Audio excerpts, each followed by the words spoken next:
Let's make some vegan meatball and spaghetti soup. Hello friends, today we're going to take something very simple to make, spaghetti and meatballs, and turn it into a soup. This is a really simple soup to make, and it's delicious too. Everybody loves spaghetti and meatballs, and it's really easy to make vegan spaghetti and meatballs because there's so many great companies out there that make fake meatballs, like Gardein in particular. Love Gardein vegan meatballs, and that's what we're going to use today in our recipe. And because we're working with spaghetti and meatballs today, I thought it would be fitting to drink a wine while we make this wonderful soup. So I'm drinking a nice Malbec from Luna Vineyards.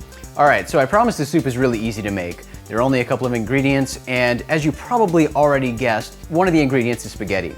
Because spaghetti and meatballs, that's kind of a core ingredient, so we do have spaghetti in this soup, and we have our vegan meatballs. Like I mentioned, Gardein is what we're going with here because they are amazing. Then we're gonna add some other things that you would normally add to spaghetti meatballs, maybe. I know everybody makes them differently, but I like onion, so I'm gonna use 2 onions in my soup. You can use however many onions you want. Some people don't like onions at all. I'm actually kind of allergic to onions myself, but I don't care. They're awesome, so they're going in my soup.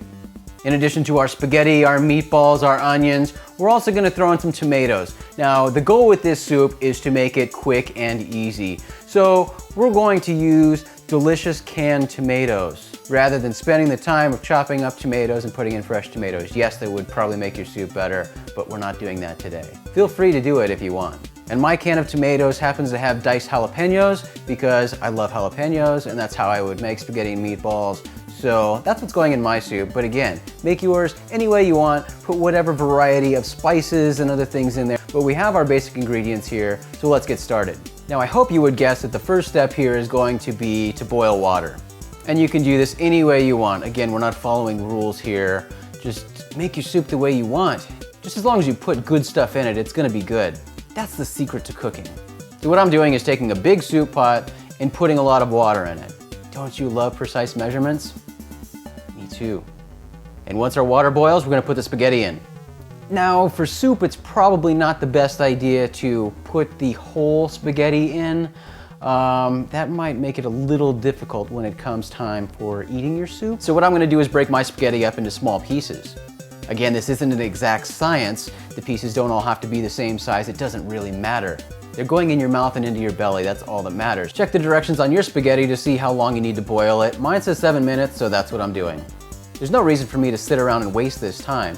Sure, I could spend it drinking, but I'm gonna do that anyway. We're making soup and not spaghetti, and it doesn't matter how long this pasta boils. So after adding the spaghetti, we're just gonna go straight into it and continue with our other ingredients.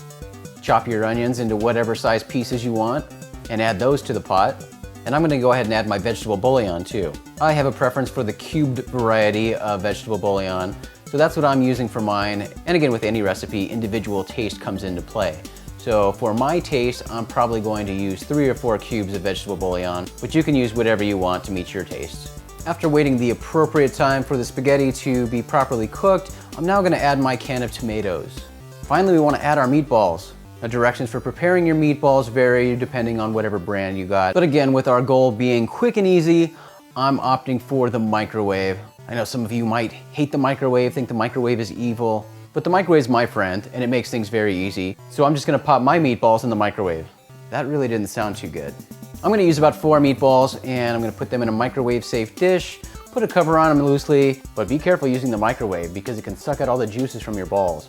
And nobody wants shriveled, dried, hard balls. Make sure to babysit them when they're in the microwave. Constantly check on them. About 2 minutes in the microwave should be sufficient. Once your meatballs are ready, break them up into smaller pieces and add them to your soup. And that, my friends, is how you make vegan spaghetti, meatballs, and soup. I guess that's supposed to be vegan spaghetti and meatball soup.